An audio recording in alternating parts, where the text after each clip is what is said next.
جب جبار اپنے آدمیوں کے ساتھ زبردستی اندر داخل ہوا، بشیر اور دوسرے ملازموں نے انہیں روکنے کی کوشش کی، لیکن جبار نے انہیں دھکا دے کر پیچھے کر دیا۔ آفندی صاحب معافی چاہتے ہیں بن بلائے آنے کے لیے، لیکن ہماری امانت آپ کے پاس ہے، جبار نے اپنی بھدی آواز میں کہا اور کرسی کھینچ کر شہرام کے سامنے بیٹھ گیا۔ شہرام نے اخبار نہیں ہٹایا، نہ ہی اس کے چہرے پر کسی پریشانی کے آثار نمودار ہوئے۔ اس نے سکون سے کافی کا سپ لیا اور پھر نہایت سرد انداز میں جبار کو دیکھا۔ میری میز پر بیٹھنے کی جرأت کیسے ہوئی تمہاری؟ شہرام کا لہجہ اتنا اسپاٹ تھا کہ جبار کے ماتھے پر پسینہ آ گیا۔ وہ آفندی صاحب، ہم کسی جھگڑے کے لیے نہیں آئے۔ سجاد خان اپنی بیٹی ہمیں جوئے میں ہار چکا ہے۔ وہ لڑکی کل رات آپ کی گاڑی کے سامنے آئی تھی، ہمیں بس وہ دے دیں، ہم شرافت سے چلے جائیں گے۔ جبار نے لہجہ تھوڑا نرم کرتے ہوئے کہا۔ عنایت سیڑھیوں کے اوپر والے حصے میں کھڑی یہ سب سن رہی تھی۔ اس کا جسم خوف سے لرز رہا تھا۔ اسی وقت بیگم زرکا اپنے کمرے سے باہر نکلی اور عنایت کو وہاں کھڑے دیکھ کر غصے سے بولی، دیکھا شہرام، میں نے کہا تھا نا یہ لڑکی اپنے ساتھ گندگی لے کر آئے گی۔ نکالو ان بدتمیزوں کو یہاں سے اور اس لڑکی کو بھی ان کے حوالے کرو۔ عنایت نے تڑپ کر شہرام کی طرف دیکھا۔ شہرام آہستہ سے اٹھا اور اپنی پتلون کی جیبوں میں ہاتھ ڈال کر جبار کے سامنے کھڑا ہوا۔ سجاد خان کون ہے اور اس نے کیا ہارا ہے؟ اس سے مجھے کوئی سروکار نہیں، شہرام نے جبار کی آنکھوں میں آنکھیں ڈال کر کہا، لیکن جو لڑکی میرے گھر کی دہلیز کے اندر ہے وہ اب میری امانت ہے۔ جبار تلملا اٹھا۔ آفندی صاحب، وہ کوئی معمولی رقم نہیں تھی جو سجاد ہارا ہے، اس لڑکی کی قیمت ادا کی جا چکی ہے۔ قیمت؟ شہرام کے لبوں پر ایک زہریلی مسکراہٹ آئی۔ اس نے ایک اشارہ کیا تو بشیر ایک چھوٹا سا بیگ لے کر آیا۔ شہرام نے وہ بیگ میز پر پٹک دیا۔ اس میں اتنی رقم ہے کہ تم جیسے 10 جبار خریدے جا سکتے ہیں، یہ رقم اٹھاؤ اور دفع ہو جاؤ یہاں سے۔ جبار نے بیگ کھول کر دیکھا تو اس کی آنکھیں چمک اٹھی، مگر پھر اس نے عنایت کو سیڑھیوں پر کھڑے دیکھ لیا۔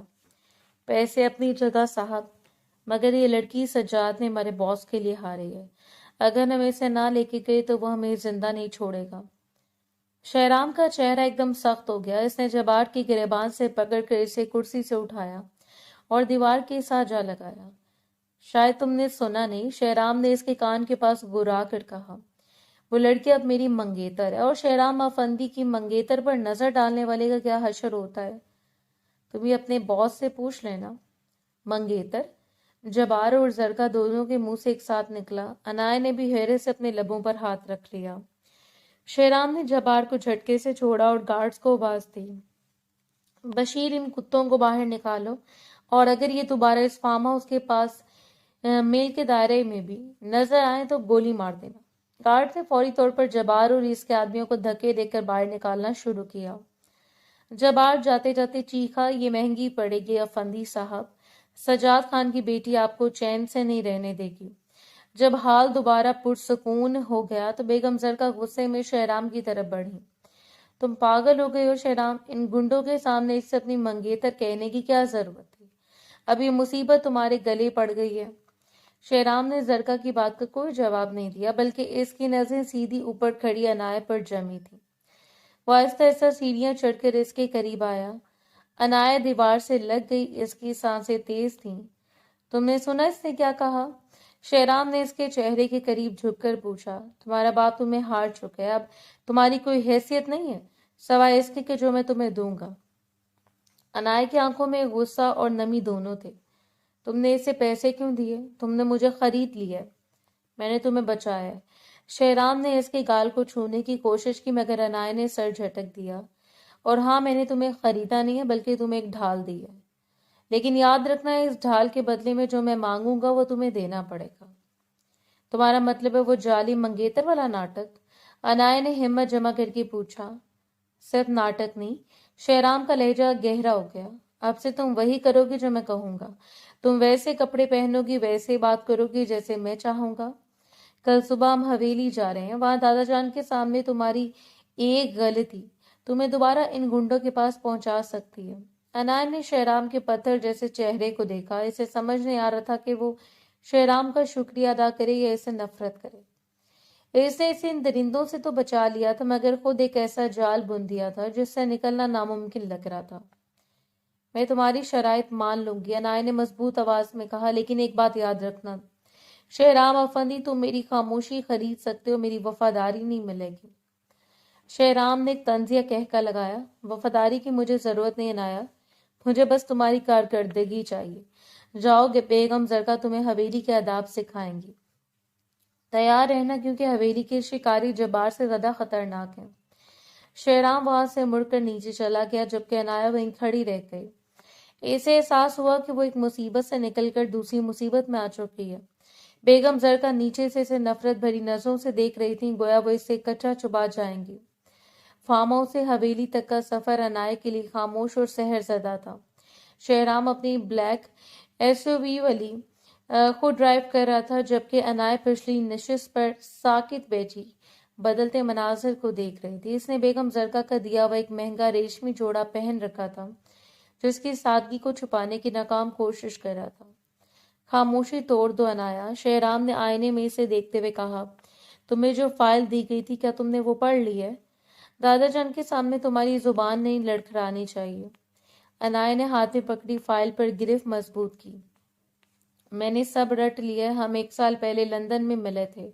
میں ایک آرٹ اسٹوڈنٹ ہوں اور میرے والدین کے کار حادثے میں انتقال کر چکے ہیں، لیکن شہرام یہ سب جھوٹ کب تک چلے گا؟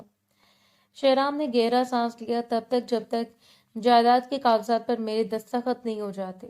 یاد رکھنا دادا جان، جہانگیر افندی بہت بالغ انسان ہے، اگر انہیں ذرا سا بھی شک ہوا کہ تم سڑک سے اٹھائی ہوئی کوئی لڑکی ہو تو وہ نہ صرف تمہیں نکال دیں گے بلکہ مجھے بھی آگ کر دیں گے۔ تمہیں صرف اپنی جائیداد کی فکر ہے، عنایت نے تلخی سے کہا، اور تمہیں اپنی جان کی؟ شہرام نے تڑکی بتڑکی جواب دیا، تو ہم دونوں کا مقصد ایک ہی ہے۔ گاڑی کا عظیم الشان آہنی گیٹ کے سامنے رکی جس پر سنہری حروف میں افندی حویلی کندہ تھا۔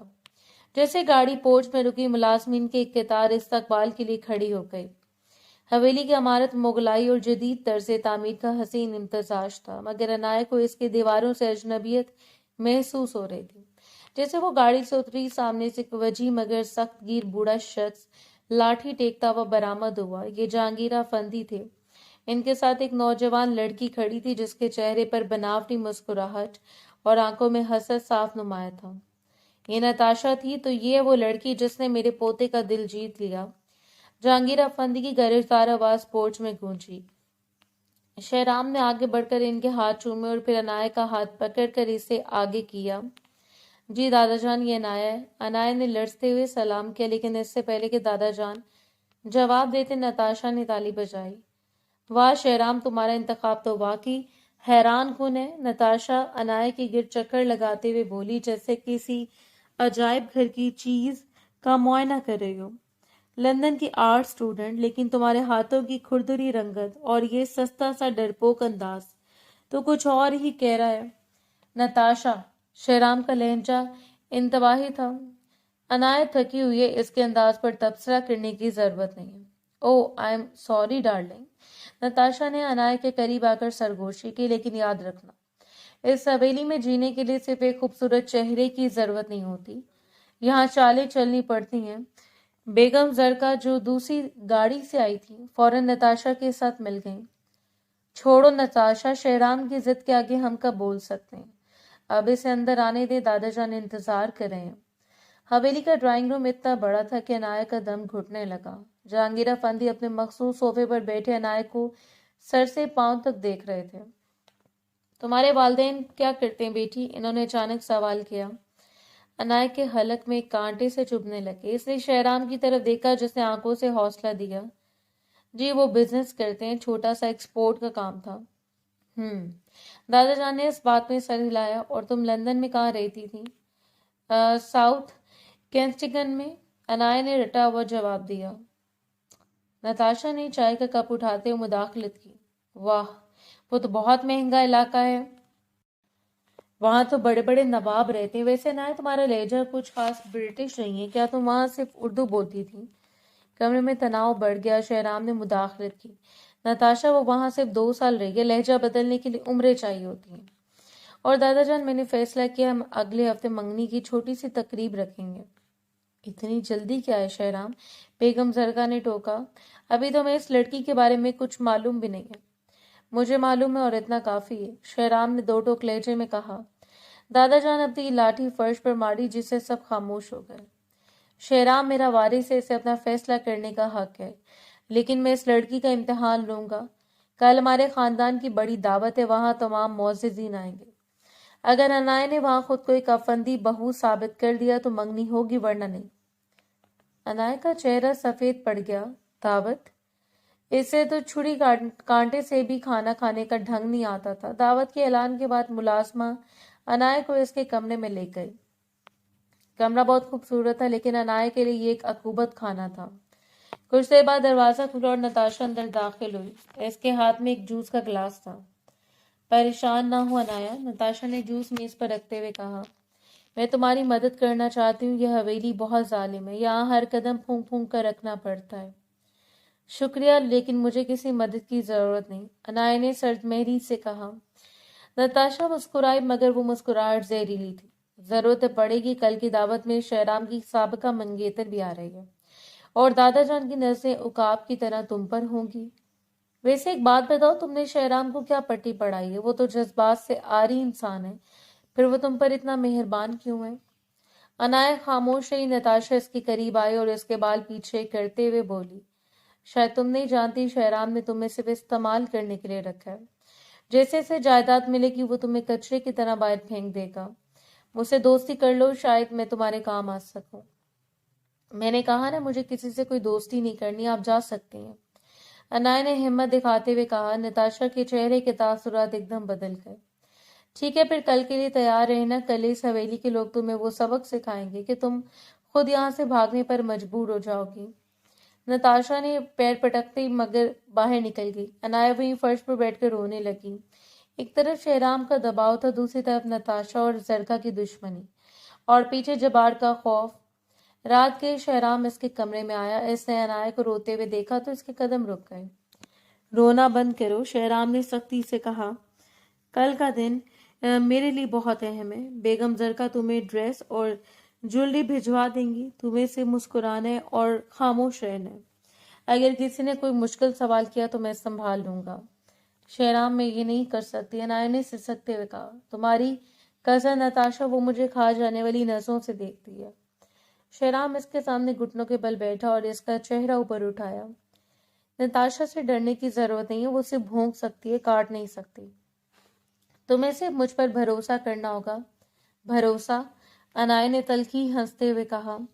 اس شخص پر بھروسہ کروں جس نے پہلی ملاقات میں میرے جسم کا سودا کرنا چاہا۔ شہرام کی آنکھوں میں پل بھر کے لیے شرمندگی لہرائی، مگر اگلے لمحے اس نے خود کو سنبھال لیا۔ وہ ایک بزنس ڈیل تھی انایا، اور یہ بھی ایک ڈیل ہے۔ اسے مکمل کرو اور تم آزاد ہو جاؤ گی۔ شہرام چلا گیا، مگر انائے کی نیندیں اٹھ چکی تھی۔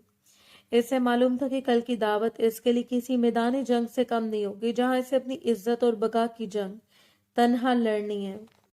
حویلی کے بڑے ہال میں روشنیوں کا سیلاب امٹ رہا تھا۔ مہنگے پرفیومز، ریشمی ملبوسات کی سرسراہٹ اور چاندی کے برتنوں کے ٹکرانے کی آوازیں ایک مخصوص طبقے کی عمارت کا پتہ دے رہی تھیں۔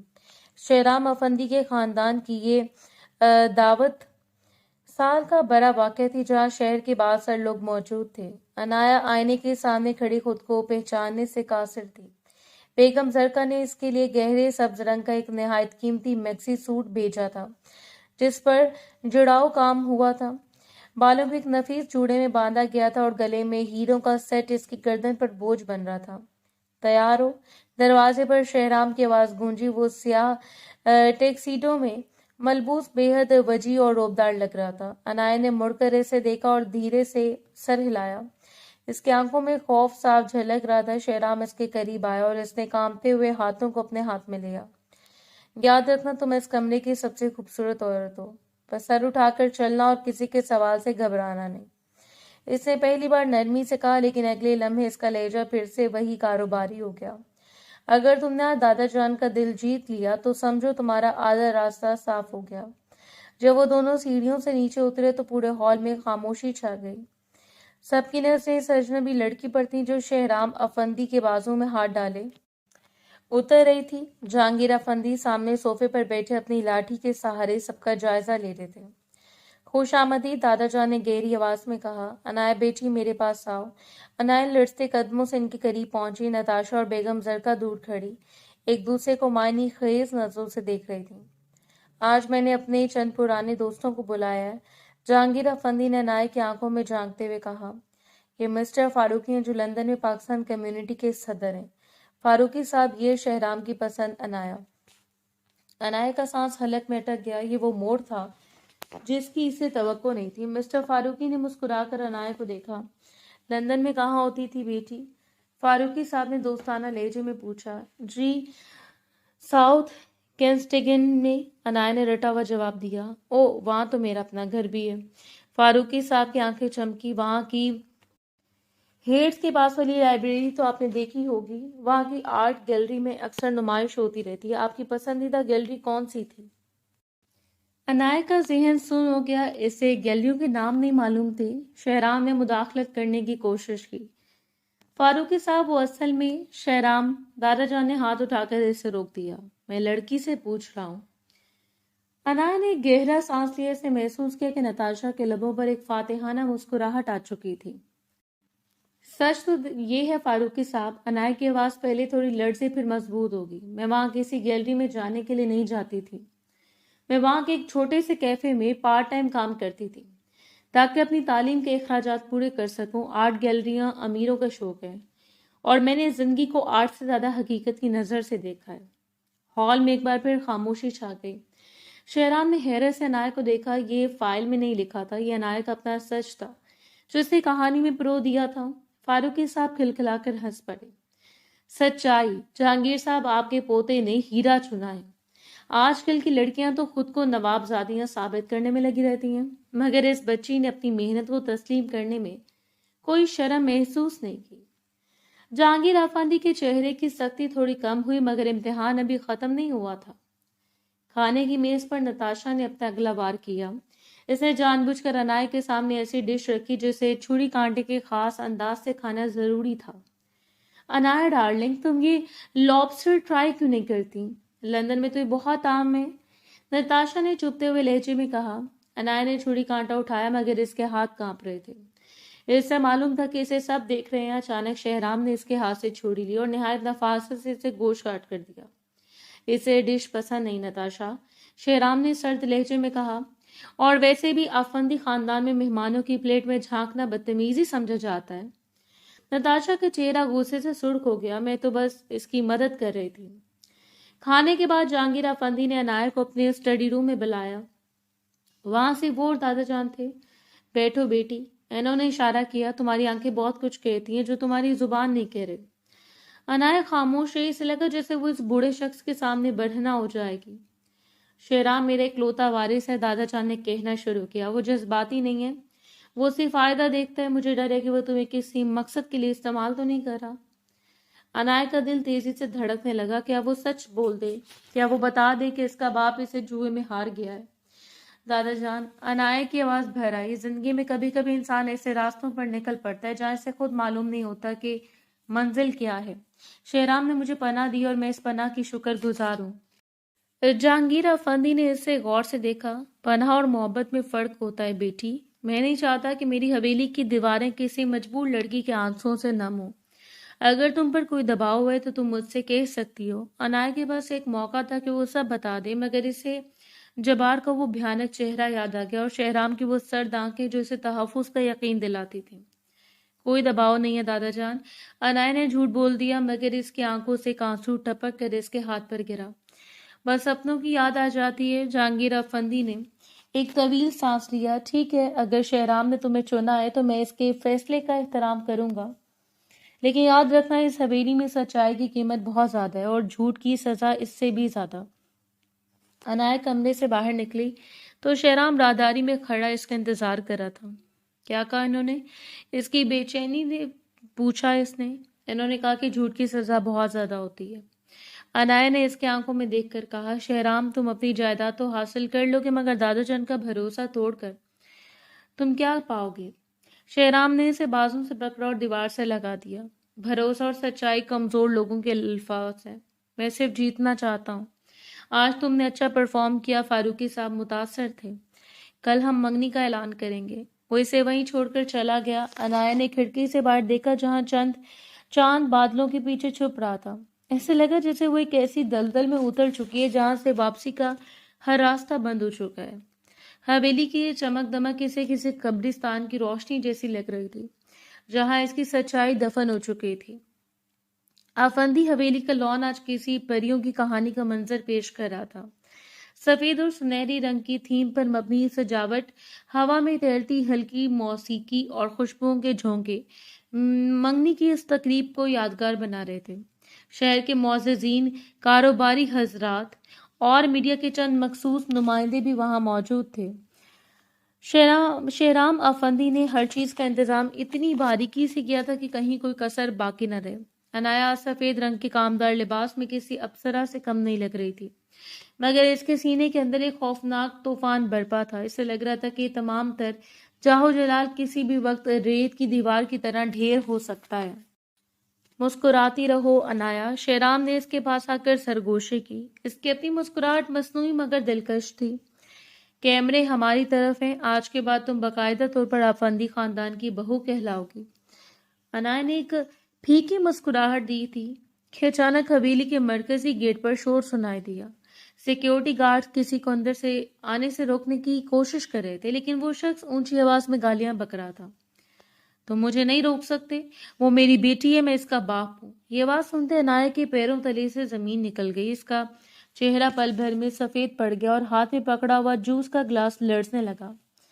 شہرام نے فوراً اس کا ہاتھ تھام لیا۔ اس کی آنکھیں غصے سے دہکنے لگیں۔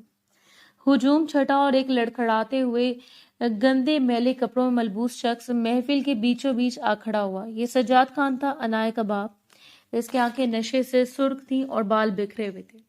اس کے پیچھے جبار اور اس کے دو گنڈے بھی نظر آ رہے تھے جنہوں نے موقع پا کر حویلی میں گھسنے کی ہمت کی تھی۔ جہانگیر افندی اپنی نشست سے اٹھے، ان کے چہرے پر ناگواری کے تاثرات تھے۔ یہ کیا بدتمیزی ہے؟ کون ہے یہ شخص؟ سجاد خان نے ایک زوردار کہکا لگایا اور لڑکھڑاتے ہوئے اسٹیج کی طرف بڑھا۔ بدتمیزی؟ ارے افندی صاحب، میں تو اپنی بیٹی کی خوشی میں شامل ہونے آیا ہوں۔ کیوں انایا، تم تو بڑی محلوں والی بن گئی ہو، اپنے بوڑھے باپ کو بھول گئی۔ پوری محفل میں چیمگوئیاں شروع ہو گئیں۔ کیمروں کی فلیش تیزی سے چمکنے لگے۔ نتاشا اور بیگم زرگا کے چہروں پر ایک فاتحانہ چمک آ گئی۔ شہرام، یہ کیا ہو رہا ہے؟ دادا جان کی آواز میں گرج تھی۔ شہرام نے گارڈز کو اشارہ کیا کہ انہیں باہر نکالے، لیکن سجاد خان چیخ پڑا، ہاتھ مت لگانا مجھے افندی صاحب، آپ کو معلوم ہے آپ کا یہ لاڈلا پوتا اس لڑکی کو کہاں سے لایا؟ اس نے اس لڑکی کو مجھ سے خریدا ہے، میں اسے جوئے میں ہار گیا تھا اور اس بزنس ٹائکون نے میری مجبوری کا فائدہ اٹھا کر اسے اپنے بستر کے لیے خریدا ہے۔ یہ جملہ کسی ایٹم بم کی طرح محفل میں پھٹا۔ عورتوں نے اپنے منہ پر ہاتھ رکھ لیے اور مرد ایک دوسرے کی طرف دیکھنے لگے۔ جہانگیر افندی کا چہرہ غصے سے نیلا پڑ گیا۔ خاموش ہو جاؤ بڈھے، ورنہ میں تمہاری زبان کھینچ لوں گا۔ شہرام دھارا اور سجاد کی طرف لپکا، لیکن جبار بیچ میں آ گیا۔ کیوں صاحب، سچ کڑوا لگ رہا ہے، جبار نے طنزیہ لہجے میں کہا۔ ساری محفل کو بتائیں نا کہ آپ نے ہمیں پیسے دے کر اس لڑکی کو اپنے پاس رکھا ہے، لندن کی آرٹ اسٹوڈنٹ۔ ارے یہ تو ایک جواری کی بیٹی ہے جو سڑکوں پر بھاگتی ہوئی آپ کو ملی تھی۔ انایا کی آنکھوں سے آنسوؤں کے بندھن ٹوٹ گئے۔ وہ اسٹیج پر کھڑی سب کے سامنے تماشا بن چکی تھی۔ اس نے بے بسی سے شہرام کو دیکھا جس کا غرور خاک میں مل رہا تھا۔ دادا جان، یہ سب جھوٹ ہے۔ بیگم زرکا نے آگ پر تیل ڈالنے کا کام کیا۔ میں نے پہلے کہا تھا کہ لڑکی مشکوک ہے، دیکھ لیں آج پورے شہر میں ہماری رسوائی ہو رہی ہے۔ جہانگیر افندی آہستہ آہستہ سجاد خان کے قریب آئے۔ تم جو کہہ رہے تھے اس کا کوئی ثبوت ہے؟ سجاد نے اپنی جیب سے ایک مڑا توڑا کاغذ نکالا۔ یہ دیکھیں صاحب، یہ وہ اسٹیمپ پیپر ہے جس پر شہرام افندی کے دستخط ہے۔ اس نے جبار کو بھاری رقم دے کر اس لڑکی کا سودا کیا۔ یہ کوئی منگیتر نہیں ہے، یہ تو بس اس کی ایک رات کی تسکین کا ذریعہ تھی جس کا سودا اس نے بارش والی رات کو کیا تھا۔ دادا جان نے وہ کاغذ پکڑا۔ ان کی نظریں شہرام کے دستخطوں پر جم گئیں۔ ان کا ہاتھ کانپنے لگا۔ انہوں نے مڑ کر شہرام کو دیکھا جس کی خاموشی سب کچھ بیان کر رہی تھی۔ شہرام، دادا جان کی آواز بہت دھیمی مگر خطرناک تھی، کیا یہ سچ ہے؟ کیا تم نے اس لڑکی کو خریدا ہے؟ شہرام نے سر جھکا لیا۔ دادا جان، بات وہ نہیں ہے جو یہ لوگ پیش کر رہے ہیں، جواب دو۔ دادا جان کی گرج نے حویلی کی دیواروں کو ہلا دیا۔ کیا یہ تمہاری منگیتر ہے یا تمہارا خریدا ہوا مال؟ شہرام خاموش رہا۔ اس کی خاموشی نے عنایا کا دل چھلنی کر دیا۔ وہ اسٹیج سے نیچے اتری اور اپنے باپ کے سامنے آ کھڑی ہوئی۔ بس کریں اب۔ عنایا کی آواز میں دکھ اور غصے کا امتزاج تھا۔ ہاں، میں ایک جواری کی بیٹی ہوں۔ ہاں، میرا سودا ہوا تھا، لیکن افندی صاحب آپ کے پوتے نے مجھے ان درندوں سے بچانے کے لیے وہ رقم دی تھی۔ اگر وہ اس رات مجھے نہ بچاتا تو آج میں کسی بازار میں بک رہی ہوتی۔ تو تم تسلیم کرتی ہو کہ یہ سب ایک ڈرامہ تھا؟ نتاشا نے آگے بڑھ کر پوچھا۔ عنایا نے نتاشا کی آنکھوں میں دیکھا۔ ڈرامہ تو آپ لوگ کر رہے ہیں جو ایک مجبور لڑکی کی زندگی کا تماشا دیکھ کر خوش ہو رہے ہیں۔ پھر وہ دادا جان کی طرف مڑی۔ دادا جان، شہرام نے جھوٹ بولا مگر اسے مجھے تحفظ دیا۔ میں اس کا دفاع نہیں کر رہی، لیکن میں اس حویلی کے قابل بھی نہیں ہوں۔ سجاد خان نے عنایا کا بازو پکڑا۔ چلو اب میرے ساتھ، اب تمہاری قیمت اور بڑھ گئی ہے۔ ہاتھ چھوڑو اس کا۔ شہرام نے سجاد کا ہاتھ جھٹک دیا۔ تمہاری جرت کیسے ہوئی سچ ہونے کی؟ کیوں، اب تو سب سچ کھل گیا ہے۔ شہرام صاحب، جبار نے ہنستے ہوئے کہا، ابھی آپ کی کیا لگتی ہے؟ جائیداد تو آپ کے ہاتھ سے گئی، اب اس لڑکی کو رکھ کر کیا کریں گے؟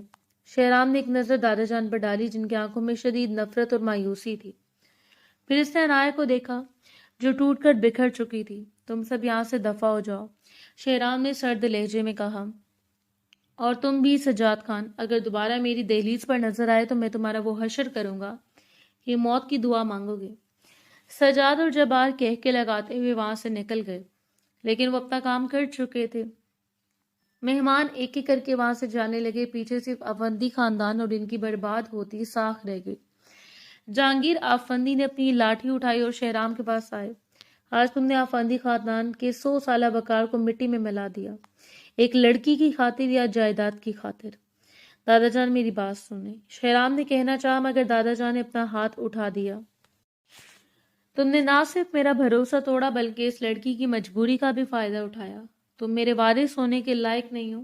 ابھی اسی وقت اس لڑکی کو لے کر یہاں سے نکل جاؤ، میں اب تمہاری صورت بھی نہیں دیکھنا چاہتا۔ بیگم زرقا اور نتاشا کے چہروں پر مسکراہٹ پھیل گئی۔ شہرام نے عنایا کا ہاتھ پکڑا، اس کا لہجہ پہلے سے زیادہ سخت تھا۔ چلو عنایا، اس نے کہا۔ عنایا نے اپنا ہاتھ چھڑا لیا۔ کہاں چلوں؟ تمہارے ساتھ ایک اور سودا کرنے۔ تمہارے پاس اور کوئی راستہ نہیں ہے؟ شہرام نے اس کی آنکھوں میں جھانک کر کہا، باہر وہ لوگ تمہارے انتظار کر رہے ہیں، میرے ساتھ چلو گی تو کم از کم زندہ رہو گی۔ عنایا نے بوجھل قدموں سے شہرام کے پیچھے چلنا شروع کر دیا۔ جب وہ حویلی کے گیٹ سے باہر نکل رہے تھے تو عنایا نے مڑ کر اس عالیشان عمارت کو دیکھا جو تھوڑی دیر پہلے اس کی پناہ گاہ لگ رہی تھی مگر اب ایک ڈراونا خواب بن چکی تھی۔ بارش دوبارہ شروع ہو چکی تھی، بالکل اسی رات کی طرح جب وہ پہلی بار شہرام سے ملی تھی۔ فرق صرف اتنا تھا کہ اب وہ اکیلی نہیں تھی مگر اس کا محافظ ہی اس کا سب سے بڑا گنہگار تھا۔ حویلی سے نکالے جانے کے بعد شہرام عنایا کو لے کر دوبارہ اسی پرانے فارم ہاؤس میں آ گیا مگر اب یہاں کا ماحول بدلا ہوا تھا۔ شہرام اب وہ مغرور بزنس ٹائکون نہیں رہا تھا جو اس کے ایک اشارے پر دنیا گھومتی تھی، بلکہ اب اس سے اس کی سلطنت چھین لی گئی تھی۔ عنایا کمرے کے کونے میں بیٹھی بارش کی بوندوں کو شیشے پر گرتے دیکھ رہی تھی۔ شہرام کمرے میں داخل ہوا، اس کے بال بکھرے ہوئے تھے اور آنکھوں میں تھکن تھی۔ کھانا کھا لو، اس نے میز پر ٹرے رکھتے ہوئے اس پاٹ لہجے میں کہا۔ مجھے کچھ نہیں کھانا، عنایا نے مڑے بغیر جواب دیا۔ تم نے مجھے یہاں کیوں رکھا ہوا ہے؟ اب تو تمہاری جائیداد بھی چلی گئی، اب میں تمہارے کس کام کی ہوں؟ شہرام اس کے قریب آیا اور اس کا بازو پکڑ کر اسے اپنی طرف موڑا۔ تمہیں کیا لگتا ہے میں نے تمہیں صرف جائیداد کے لیے بچایا تھا؟ اور کیا وجہ ہو سکتی ہے؟ عنایا کی آنکھوں میں غصہ بھڑک اٹھا۔ تم نے میرا تماشا بنایا، مجھے سب کے سامنے نیلام کیا تھا اور میرا باپ ایک ہی جیسے ہو۔ فرق صرف اتنا ہے کہ وہ سڑکوں پر جوا کھیلتا ہے اور تم عالیشان کمروں میں۔ شہرام نے اسے جھٹکے سے چھوڑ دیا۔ اگر میں تمہیں اس رات سڑک پر چھوڑ دیتا تو تم آج زندہ نہ ہوتی، لیکن تم احسان فراموش ہو۔ ابھی ان کی تکرار جاری تھی کہ باہر سے کسی کے چیخنے کی آواز آئی۔ شہرام نے کھڑکی سے باہر جھانکا۔ جبار اپنے درجن بھر مسلح آدمیوں کے ساتھ فارم ہاؤس کے لان میں موجود تھا۔ گارڈز کی تعداد کم تھی کیونکہ شہرام کے زیادہ تر اثاثے منجمد ہو چکے تھے۔ شہرام افندی، باہر نکلو، اب تمہارے پاس نہ دادا کی طاقت ہے نہ قانون کی ڈھال۔ جبار کی آواز گونجی۔ تم اندر ہی رہنا۔ شہرام نے دراز سے پستول نکالی اور باہر کی طرف لپکا۔ عنایا کا دل تیزی سے دھڑکنے لگا، وہ کھڑکی سے دیکھ رہی تھی جہاں شہرام اکیلا ان گنڈوں کا سامنے کھڑا تھا۔ جبار اپنی حد میں رہو، شہرام نے دھاڑ کر کہا۔ حد تو تم نے پار کی تھی افندی جب تم نے میرا مال چھینا تھا۔ جبار نے طنزیہ کہہ کر لگایا۔ آج حساب برابر ہوگا، لڑکوں مارو اسے۔ لڑائی شروع ہو گئی۔ شہرام اکیلا 4-5 آدمیوں سے بھڑ گیا، مگر جبار نے موقع پا کر شہرام کے سر پر اپنی بندوق کے دستے سے زوردار وار کیا۔ شہرام لڑکھڑا کر گرا، جبار اسے ٹھوکریں مارنے لگا۔ نہ مارو اسے، عنایت چیختی ہوئی باہر نکل آئی۔ اسے اپنی جان کی فکر نہیں تھی، اسے بس وہ شخص گرتا ہوا نظر آ رہا تھا جس نے اسے پناہ دی تھی۔ او تو شہزادی باہر آ گئی۔ جبار عنایت کی طرف بڑھا، مگر عین اس وقت زخمی شہرام نے جبار کی ٹانگ پکڑ کر اسے زمین پر گرایا۔ جبار نے غصے میں شہرام کے سینے پر گولی چلانے کے لیے پستول تانی، مگر شہرام نے اس کا ہاتھ مروڑ دیا۔ گولی شہرام کے کندھے کو چھوتی ہوئی نکل گئی۔ پولیس کے سائرن کی آواز دور سے سنائی دی۔ شہرام کے وفادار سیکرٹری نے بروقت اطلاع دے دی تھی۔ جبار اور اس کے گنڈے پولیس کو دیکھ دیکھ کر بھاگ کھڑے ہوئے۔ عنایت دوڑ کر شہرام کے پاس پہنچی، اس کا سفید کرتا خون سے سرخ ہو رہا تھا۔ شہرام تم ٹھیک ہو؟ عنایت نے اس کا سر اپنی گود میں رکھا، اس کے آنسو شہرام کے چہرے پر گرنے لگے۔ تم باہر کیوں آئی؟ شہرام نفرت کرتی تھی نا؟ شہرام نے تکلیف کے باوجود مسکرانے کی کوشش کی۔ تم مجھ سے نفرت کرتی تھی نا؟ خاموش رہو، کچھ نہیں ہوگا تمہیں۔ عنایت نے اپنے دوپٹے سے اس کا زخم باندھنے کی کوشش کی۔ اس لمحے سے احساس ہوا کہ شہرام کی سختی کے پیچھے ایک ایسا انسان تھا جو اس کی حفاظت کرتے ہوئے اپنی جان بھی دے سکتا تھا۔ کچھ دن گزر گئے، شہرام اب خطرے سے باہر تھا، مگر اب وہ بھی بستر پر تھا۔ دوسری طرف حویلی میں نتاشا کی سازشیں عروج پر تھیں۔ نتاشا بیگم زرکا کے کمرے میں داخل ہوئی، اس کے ہاتھ میں ایک موبائل فون تھا۔ آپا دیکھیں میں نے کیا ڈھونڈا ہے۔ اب کیا ہے نتاشا؟ زرکا نے پریشانی سے پوچھا۔ شہرام اور اس لڑکی کے درمیان ہونے والا وہ تحریری معاہدہ۔ مجھے بشیر کے کمرے میں یہ فائل مل گئی۔ نتاشا نے وہ کاغذ دکھائے جس پر لکھا تھا کہ عنایت سے جائیداد کے حصول کے لیے شہرام کی بیوی بننے پر راضی ہوئی تھی۔ اگر یہ دادا جان دیکھ لیں تو شہرام کی واپسی کے تمام راستے ہمیشہ کے لیے بند ہو جائیں گے۔ لیکن نتاشا، شہرام تو برباد ہو چکے، اب کاغذ کی کیا ضرورت؟ زرکا نے پوچھا۔ ضرورت ہے آپا جان، دادا جان کا دل پسیج رہا ہے، وہ خفیہ طور پر شہرام کے زخموں کی خبریں منگوا رہے ہیں۔ میں نہیں چاہتی کہ وہ دوبارہ وارث بنے، ہمیں یہ کاغذ دادا جان کو دکھانا ہی ہوگا تاکہ وہ اسے ہمیشہ کے لیے آگ کر دیں۔ اگلی صبح نتاشا دادا جان کے کمرے میں پہنچی۔ جہانگیر افندی خاموشی سے کھڑکی کے باہر دیکھ رہے تھے۔ دادا جان، میں آپ کو کچھ دکھانا چاہتی ہوں۔ نتاشا نے وہ فائل میز پر رکھی۔ آپ کو لگتا ہے کہ شہرام نے اس لڑکی کو بچایا؟ نہیں، یہ سب ایک بزنس ڈیل تھی۔ اس کاغذ پر دیکھیں، اس لڑکی نے پیسے لے کر آپ کو دھوکہ دینے کا اقرار کیا ہے۔ جہانگیر افندی نے لرزتے ہاتھوں سے وہ کاغذ پڑھا۔ ان کی آنکھوں میں غصہ اور کرب کی لہر دوڑ گئی۔ شہرام نے میرے ساتھ کھیل کھیلا۔ ان کی آواز کانپ رہی تھی۔ اس نے ایک ایسی لڑکی کے ساتھ مل کر مجھے بیوقوف بنایا جس کی کوئی اصل نہیں۔ جی دادا جان، اور سنا ہے وہ ابھی بھی اس لڑکی کے ساتھ فارم ہاؤس میں رنگ رلیاں منا رہا ہے۔ نتاشا نے زہر اگلا۔ جہانگیر افندی نے غصے میں وہ فائل زمین پر پٹک دی۔ جاؤ وکیل کو بلاؤ، میں آج اس شہرام افندی کو اپنی جائیداد، اپنے نام اور اپنی پہچان سے محروم کرتا ہوں۔ اسے کہو کہ اب وہ میرا پوتا نہیں رہا۔ نتاشا کمرے سے باہر نکلی تو اس کے چہرے پر ایک شیطانی مسکراہٹ تھی۔ اس نے فوراً جبار کو فون کیا۔ کام ہو گیا، دادا جان نے اسے آگ کر دیا۔ اب شہرام ایک آنکھ سڑک شاپ انسان ہے۔ اب تم جو چاہو اس لڑکی کے ساتھ کر سکتے ہو، مجھے کوئی اعتراض نہیں ہے۔ ادھر فارم ہاؤس میں عنایت شہرام کو دوائی دے رہی تھی۔ شہرام اسے مسلسل دیکھ رہا تھا۔ تم نے اس دن اپنی جان خطرے میں کیوں ڈالی عنایت؟ اس نے دھیمی آواز میں پوچھا۔ عنایت نے نظریں جھکا لیں۔ کیونکہ انسانیت کی قیمت میری ڈکشنری میں ہے۔ تم نے مجھے خریدا تھا، مگر تم نے مجھے بچایا بھی تھا۔ میں نے غلط کیا تھا۔ شہرام نے اس کا ہاتھ تھاما۔ اس کے لہجے میں اب وہ پہلے والا غرور نہیں تھا۔ میں نے تم ایک مہرا سمجھا، مگر تم نے ثابت کر دیا کہ تم ایک جیتا جاگتا احساس ہو۔ میں اپنی جائیداد کھو چکا ہوں۔ شاید اب میں تمہیں وہ تحفظ نہ دے سکوں جو پہلے دے سکتا تھا۔ اگر تم چاہو تو تم جا سکتی ہو، میں اب تمہیں مجبور نہیں کروں گا۔ عنایت نے شہرام کی آنکھوں میں دیکھا جہاں اب کوئی چال نہیں تھی، صرف سچائی تھی۔ شہرام افندی، اب میں کہاں جاؤں گی؟ میری اپنی پہچان تو تم نے اور میرے باپ نے مل کر ختم کر دی۔ اب تو میں صرف وہی ہوں جو تم نے مجھے بنایا ہے۔ شہرام نے اسے کھینچ کر اپنے قریب کیا۔ تو پھر ایک نئے سرے سے شروع کرتے ہیں، بغیر کسی معاہدے کے، بغیر کسی جھوٹ کے۔ عنایت اب جواب دینے والی تھی کہ بشیر ہانپتا ہوا اندر داخل ہوا۔ صاحب غضب ہو گیا۔